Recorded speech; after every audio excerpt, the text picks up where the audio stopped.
Good morning, folks.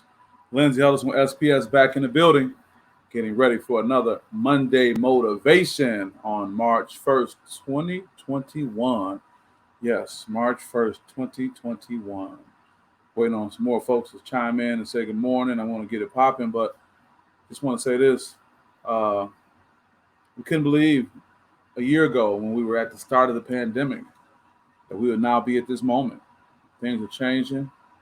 Those who we lost, I want to say good morning, Michelle.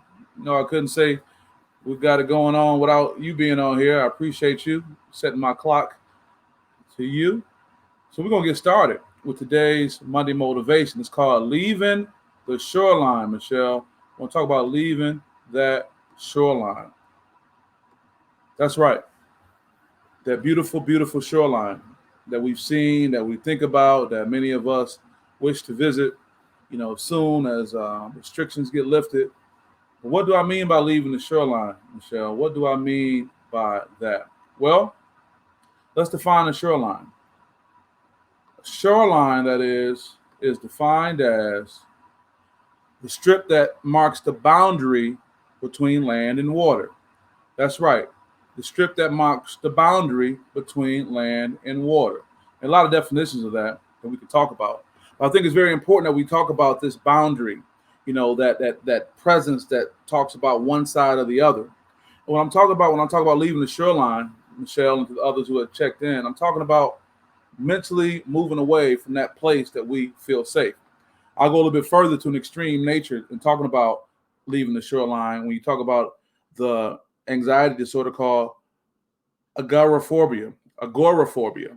That's an anxiety disorder that talks about a person who's afraid to leave environments they know or consider to be safe. You get where I'm going now. A person who's afraid to leave environments they know or consider to be safe. Now, as always, things are being said more in a philosophical sense, in the mental sense, and not in the sense of, go jump in the water and you don't know how to swim. No. But as adults, as young people, we have the opportunity to prepare ourselves to manage the basics of life. That is learning to walk, learning to run. Some of us learning to swim. And many of us can swim, though we don't like it. And some in the African American community, we have a connection with water that we talk about from the transatlantic slave trade, and there's trauma in that. But I'm talking about when we get so caught up in the situation that we are afraid to leave familiarity, especially when that familiarity can be toxic. Would you stay on the shoreline if there are lions and tigers on your heels? Would you stay on the shoreline if there were people native to that land of any kind of descent throwing poisonous darts at you and giving you that visual? Would you stay on the shoreline if there was a natural disaster, some hot lava that's running onto the ground that probably will be cool once it hit the water? Do you get my point? This familiarity that we have with staying close to something we're familiar with could almost be toxic to our lives. We can almost be in more danger staying on the shoreline than leaving and going out into the water. And the other part of it, Einstein said this. Shout out to Albert Einstein. He said a ship is always safe at the shore, but that is not what it's built for. That's right. A ship is always safe at the shore, but that is not what it's built for. By the great Albert Einstein. We were meant to explore. We were meant to go beyond where we are right now. And I don't say this in the sense of you just putting on a, conquistador hat and just going out to explore, but I'm talking about you moving beyond your familiarity. You moving beyond your comfort zone. That's right. You be moving beyond what's there on the shore that could be hurting you or harming you. When you go out into this water, this vastness that even though you can't see markers of where you want to be, something is calling you and telling you that is the direction you need to go. Your vision is unfulfilled when you stay on the shoreline. So do you have to make a boat that you can believe in its physical integrity, that you can ride it out? Do you have to learn to swim, that you can believe in your physical abilities? Or do you have to just say, I can't stay here anymore? You must be prepared to leave the shoreline. Because if we stay on the shore, so do our dreams, our visions, and our aspirations. If we stay on the shore, so does our legacy. If we stay on the shore, and not move on into the vast unknown, then we run the risk of not fulfilling our potential, not being who we were supposed to be, not responding to that internal feeling that we have of doing more and being great. Jay-Z just said it recently in a podcast that I saw. He said, you got to have that feeling and just know, whatever it may be. Sometimes this shoreline can be a relationship. Sometimes this shoreline can be a job. Sometimes this shoreline can be a state of mind. Sometimes this shoreline can be some type of behavior that is toxic and negative to you. What is your shoreline? What is your level of familiarity that you are scared to go away from? What is it? What could it be? It's something, right? I want to go back to something I said a few weeks ago when I brought up this book by Dix. Shout out to Dix, one of our supporters or whatnot. Give it up to also the Horatio Williams Foundation as well. Also to Gilead Sciences. Yeah, Dix, that is. Nothing but love for Dix. And it was in this book that I'm reading right now, that I'm working on completing, that the founder of Dix, his son that is, went on to say these words that I'm going to put on the screen right now. And those words were, when you talk about fortune and who it favors, right? Give me one moment. Fortune favors those who aren't satisfied with the status quo, those who are hungry, who have a vision for where they like to be and the confidence to get there. You can have the vision, but the confidence should be, don't just jump in the water, learn how to swim. The confidence could be build a boat. The confidence could be saying, I cannot stay here anymore. Going to the comments. My guy, James Payne, Wu Payne, shout out to Henry Ford College and my guy over there coaching, doing an amazing job. And yes, what you say, Mimi? MLK said, faith is taking the first step even when you don't see the whole staircase. That's right. Faith is taking the first step. Oh, ye of little faith. Got me to talk like this is Extended Sunday right now. Good morning to you too, Wu. I appreciate you, brother. All you doing. Wu Payne is giving these young people an opportunity.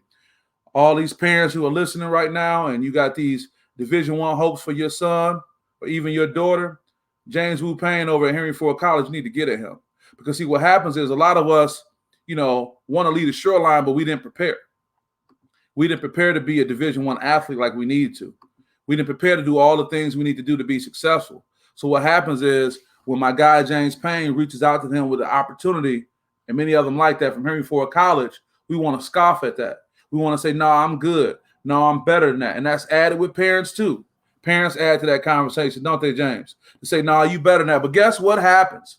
When the seasons end and those offers from Michigan State and Duke didn't materialize, even though they weren't even in the conversation within the last 2 or 3 years, which they have to be in the conversation for it to happen, you call my guy up again.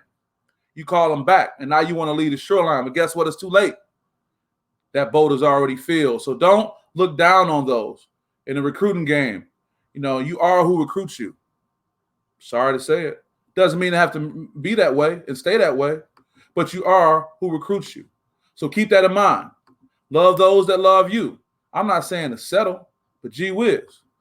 I got love for Horatio Williams Foundation. I tell you that. They show love to me. That's why I show love to them.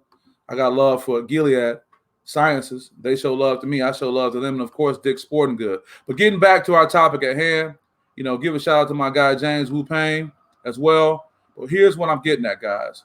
We cannot be afraid to leave the shoreline. We cannot be afraid to walk away from that, walk across that boundary that's there for us. We cannot be afraid when it comes to that. Well, I appreciate you, man. I appreciate you for being out here.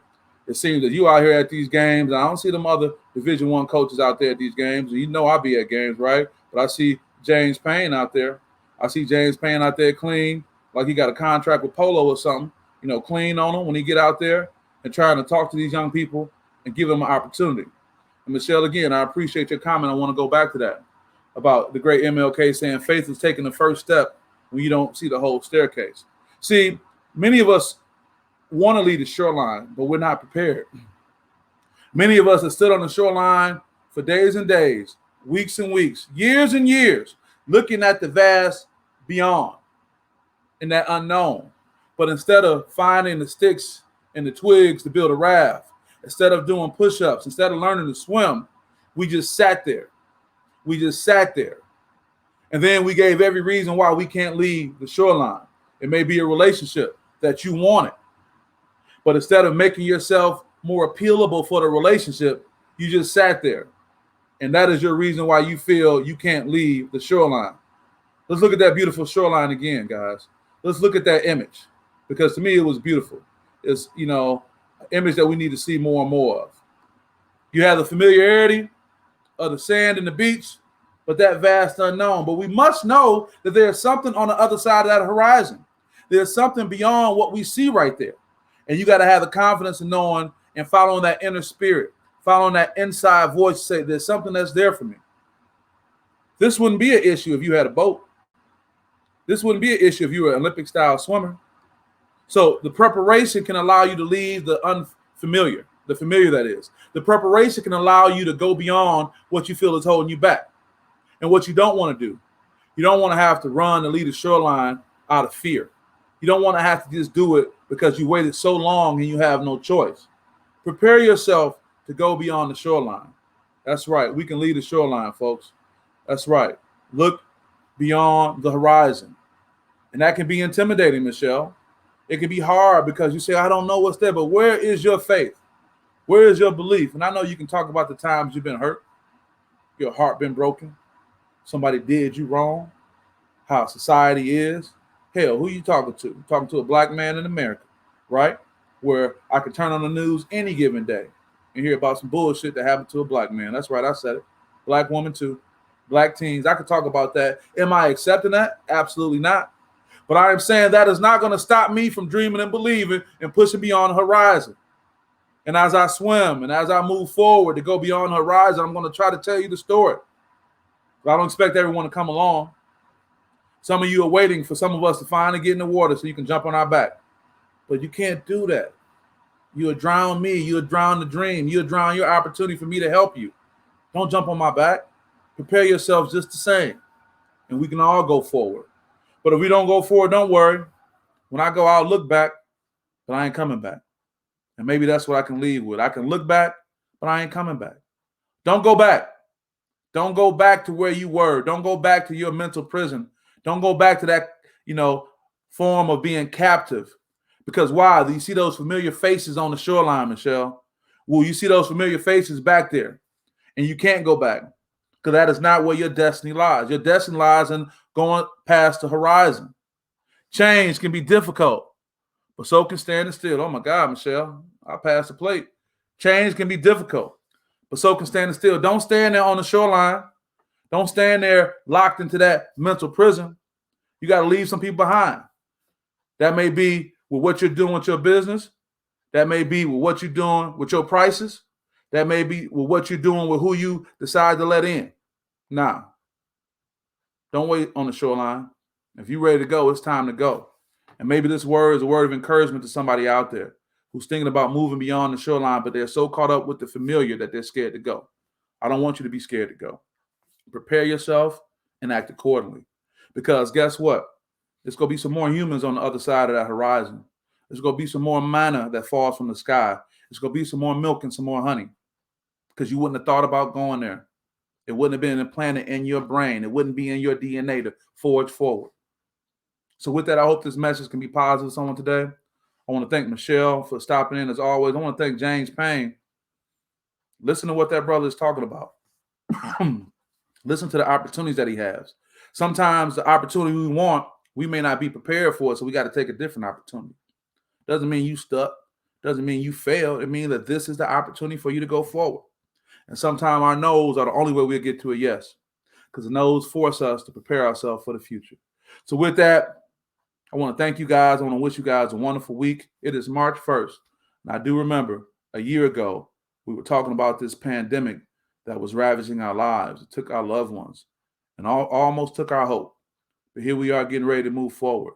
Do the right thing. Whether you're getting vaccinated, mask up, wash your hands, social distance, we can get ready to move forward. I want to thank you guys for your support.